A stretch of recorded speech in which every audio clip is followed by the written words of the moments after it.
When will we decide to protect children and teachers? Couple of thoughts that have come to mind based upon the information, the horrific shooting that we saw taking the lives of two children, hurting many others during a Catholic mass at a school's campus in South Minneapolis. The first is you take a look at the situation and no security on site. Different dynamic, sure, with this having been at a church on a school campus as opposed to just the school campus itself, but still no armed security that was on hand. You take a look after Stoneman Douglas in Florida passing a law that mandates armed security at every school's campus. We've had 228 shootings at a K through 12 campus over the past 7.5 years since Florida's law was passed. We've now had 47 children and educators that have been murdered on a school's campus. None of those in Florida. So this is the model for the rest of the country. The second, a cancer on society.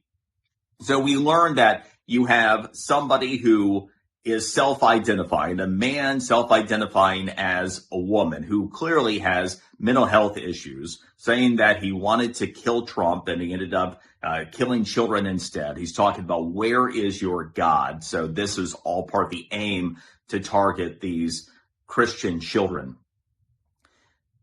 The homosexual alphabet people are cancers on society. Embracing mental health issues only leads to greater problems. You take a look at the Department of Education, which was brought about in 1980. The first generation of kids brought up under the Department of Education, which made sure God was removed in any reference to God in all of schools. This included getting rid of Christmas break, and that's when it became winter break, among everything else. No reference to Easter or anything else. Can't do that. What happened? Well, your first graduating class coming out of that was when school shooting started, Columbine in 99. Not a coincidence. We've seen what's happened since.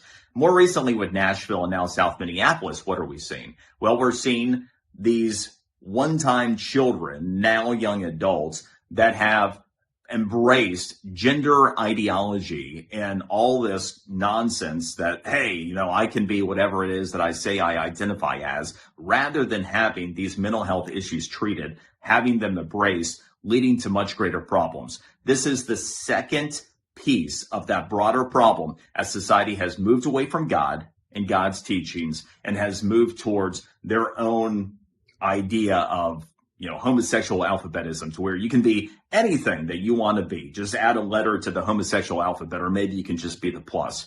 When you go against God, the outcomes aren't good. And that's what we're seeing as a society. So that's the other thing we need to do. We need to reevaluate who we are as a country, as a people, and run towards God, not away from him.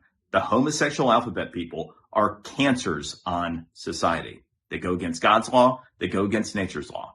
Two sides of stories, one side of facts. Those are facts.